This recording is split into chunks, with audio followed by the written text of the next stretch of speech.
सांगमानी सुख दुख भल मंद आम भाग्यर लेखा आम भाग्य जहाँ लेखा थिबो ताकू आमको भोगिया पई निश्चित भाव में पड़िबो।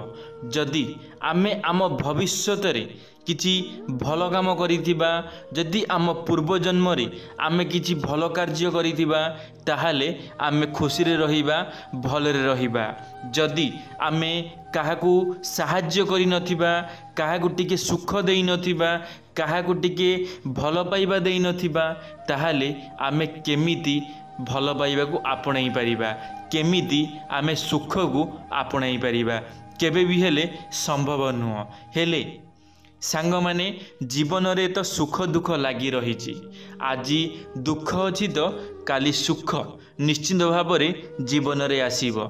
जेतमळे मनीष जीवन रे सुख आसी थाए मनीष को बहुत प्रकार संकेत मिली थाए, हेले मनीष से सबु संकेत को बुझी पारि न थाए। हाँ आज्ञा, मनीष जीवन रे ना सुख दुख तो केबे भी आसीबो, केतमळे आसीबो केही भी जानि न थांती। हेले मु आज आपण मानकु एमिति संकेत विषय रे कहिबी जहा जानिला परे आपण माने बुझी परिबे कि केउ समय रे आम जीवन रे दुख आसीबा को जाउची, केउ समय रे आम जीवन रे सुख आसीबो।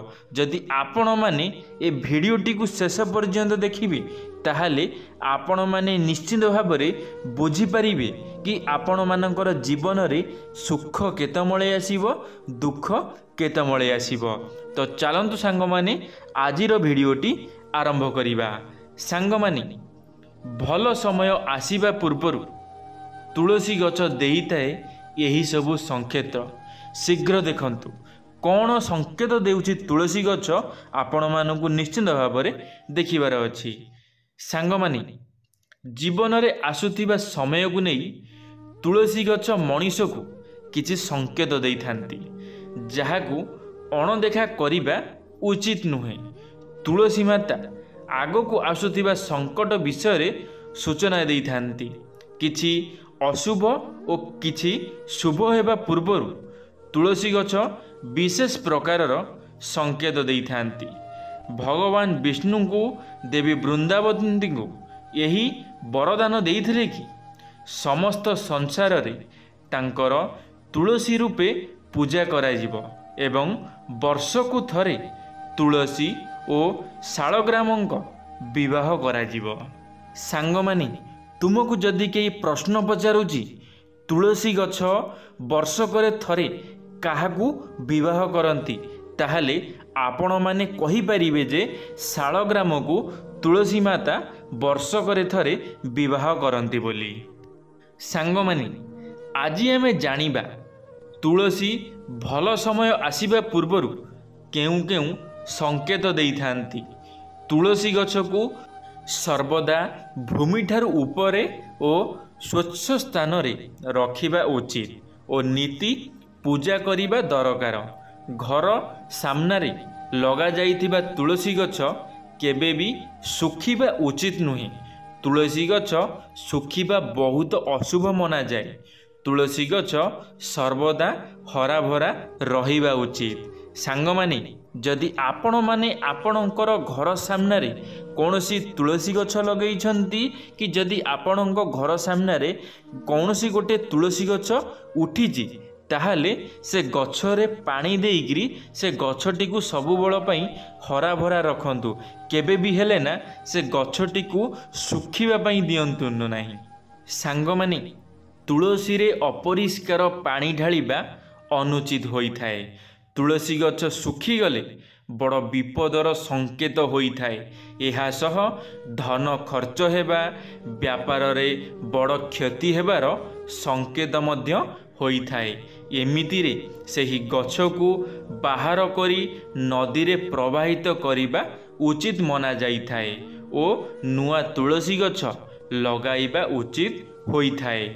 सुखी जाइथिबा तुलसी गछ घरे रहिबा अनुचित। सांगमाने जदि कौनसी तुलसी गछ घरे लगा जाइछि आउ से सुखी जाइछि, तुलसी गछटी मरी जाइछि ताहाले से तुलसी गछटी को उपाड़ी आपण माने नदी रे प्रवाहित करि परिबे नदी रे भसई दियंतु विसर्जन करि दियंतु आपण मानक पई कौनसी भी अशुभ हेब नाही।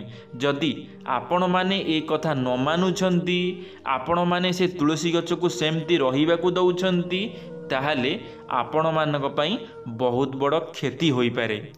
सांग माने आपण माने देखिथिबे घरर तुलसी गछ पाखरे अन्य छोट छोट तुलसी गछ उठी थाए। यह शुभ संकेत होई थाए। यार अर्थ धन लाभ हेबा सह व्यापार रे वृद्धि होई थाए।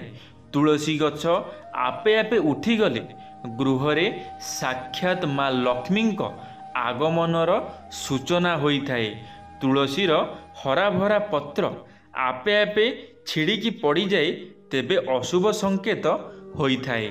सांग माने जदि आपणक घर सामने हेउ कि आपणकर घर आखपाखरे कौनसी भी गोटे तुलसी गछ उठी आउ से तुलसी गछ पाखरे जो छोट छोट तुलसी गछ सब उठी माने ता पाखरे ता चारि पाखरे छोट छोट तुलसी गछ उठी आपण माने देखिथिबे से तुलसी गछ को केबे भी हेले उपाड़ेगिरी फोपाड़ंतु नहीं कारण से तुलसी गछ ही बहुत शुभ होइताए।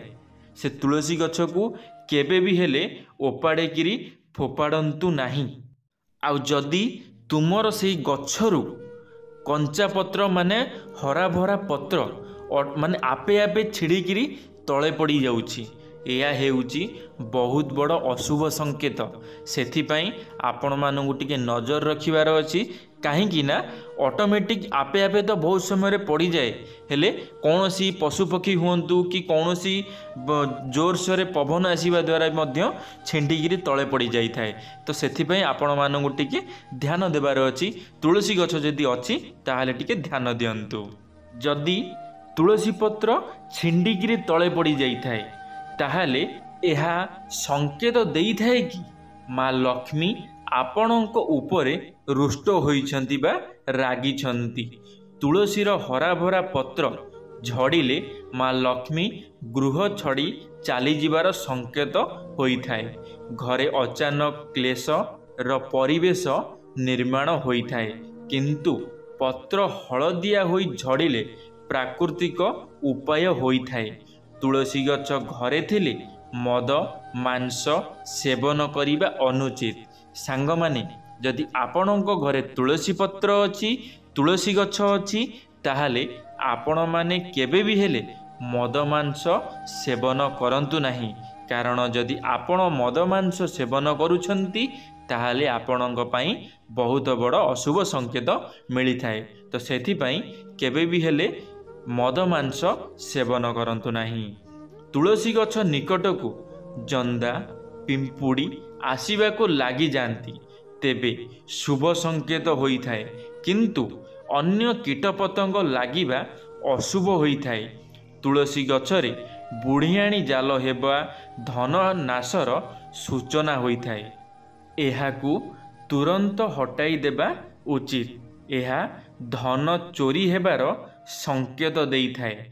तुलसी गछ हरा भरा होई मंजी आसे तेबे शुभ संकेत होई थाए। सांग माने जदि आपणक घरे जो तुलसी गछ अछि जदि से तुलसी गछरे कौनसी बुढ़ियाणी बसा करुछंती कौनसी अलगा जीवजंतु कीटपतंग आसी लागुछंती खाली जंदा पिंपुड़ी को छाड़िला परे ताहाले जदि अलगा कौनसी कीटपतंग लागुछंती कि बुढ़ियाणी बसा करुछंती ताहाले आपण माने ताकू सफा करि दियंतु। आपण माने से गछरु जहाँ बुढ़ियाणी बसा सब लागिची ताकू भल भाव में सफा करदेवे नहले सी आपण मानक पई बहुत बड़ अशुभ संकेत आनिकी आसी थाए। सेथिपई से जहाँ सब बुढ़ियाणी बसा हेउ कि अणु जेकोसी अलग कीटपतंग आसी लगी जाई थांती तो आपण माने ताकू सफा सुतुरा रखिबे। आपण माने जेते तुलसी गछ को सफा सुतुरा रखिबे ना सेते आपणकर घर मध्य उज्जवल हेबो आपणकर भविष्यत मध्य उज्जवल हेबो केबे भी हेले घरे कौनसी झगड़ा झांटी हेबो नाही। धन्यवाद सांग माने भिडियोटी शेष पर्यंत देखिथिबारु आपण मानकु अशेष अशेष धन्यवाद। आशा करिबी मोर ए भिडियोरु आपण मानकु किछि ना किछि शिखिबा पई मिलिथिबो।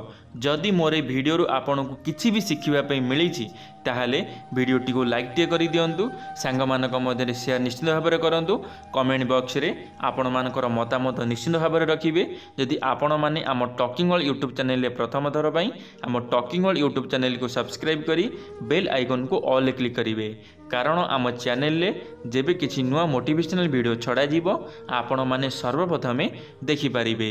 धन्यवाद सांग माने। जय जगन्नाथ, जय मां सारला, जय श्रीकृष्ण।